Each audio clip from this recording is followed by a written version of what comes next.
వీక్షక బాంధవులకి నా నమస్కారాలు. మనం ఈ వీడియోలో వేరు వేరు మత గ్రంథాల ప్రకారం మన మనుష్య జాతి ఎలా పుట్టిందో చూద్దాం.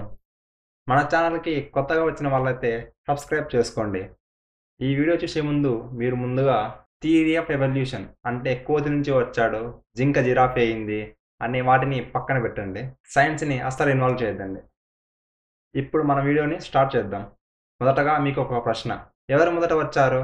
గుడ్డ లేదా కోడ? అనే ప్రశ్నకు చాలా వరకు సమాధానం లేదు. అయితే ఎవరు మొదట వచ్చారు? పురుషుడా లేదా స్త్రీ? అనే ప్రశ్నకు అన్ని పురాతన గ్రంథాల్లో చాలా ఎక్కువగా ప్రస్తావించబడింది. ఇతిహాసాలు మరియు మనుషులు మారుతూ ఉండగా ఏ మతంలో ఎవరు ముందు వచ్చారు అనే దానికి పెద్దలు, నిపుణులు మరియు మత గ్రంథాల ద్వారా ఖచ్చితమైన సమాధానాలను ఇప్పుడు మనం చూద్దాం. ముందుగా హిందూ మతం.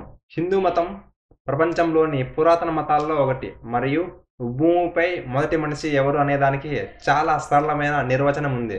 బ్రహ్మ పురాణం మరియు ఇతర పురాణ గ్రంథాల ప్రకారం భూమిపై మొదటి మానవులు మరు మరియు శతరూప. మను శతరూపతో పాటు మానవాళిని ముందుకు నడిపించినవాడు మరియు భూమికి మొదటి రాజు కూడా అని నమ్ముతారు. శతరూప అతని భార్య, మానవులందరికీ తల్లి మరియు బ్రహ్మ యొక్క కుమార్తెగా పరిగణించబడుతుంది. హిందూ గ్రంథాలు మను మరియు శతరూప దేవతలు వరదల తర్వాత భూమిని నింపడానికి సృష్టించారని చెబుతారు. ఇప్పుడు ఇస్లాం మతంలో చూద్దాం. ఇస్లాం మతంలో మొదటి మానవులు యాడమ్ మరియు హవ్వ అని నమ్ముతారు. ఖురాన్ ప్రకారం అల్లా మట్టితో ఆడమ్ను సృష్టించాడు మరియు తనలో జీవం పోశాడు. అతన్ని మొదటి మానవుడిగా చేశాడు. హవ్వ అదాము యొక్క పక్కటెముకలలో ఒకదాని నుండి అతని సహచరుడిగా మరియు అతనితో శాశ్వతంగా ఉండడానికి సృష్టించబడింది. కానీ ఖురాన్లో దీని ప్రస్తావన లేదు. గోధుమ గింజలను తినకూడదని అల్లా ఆజ్ఞను ధిక్కరించి వాటిని తినేలా ఇల్బిస్ తప్పుదారి పట్టించే వరకు వారు ఆదమ్కా గార్డెన్లో నివసించేవారు. వారు అవిధేయత చూపినప్పుడు వారు స్వర్గం నుండి బహిష్కరించబడ్డారు మరియు భూమికి పంపబడ్డారు. అక్కడ వారు మానవాళికి పూర్వీకులయ్యారు. ఇక క్రైస్తవ మతంలో చూద్దాం.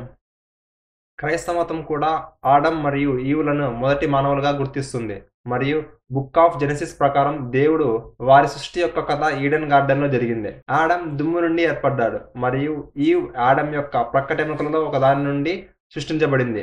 వారు మంచి మరియు చెడుల జ్ఞానం యొక్క చెట్టు నుండి పండు తినే వరకు వారు స్వర్గంలో నివసించేవారు. వారు పాపముచే శోధించబడ్డారు.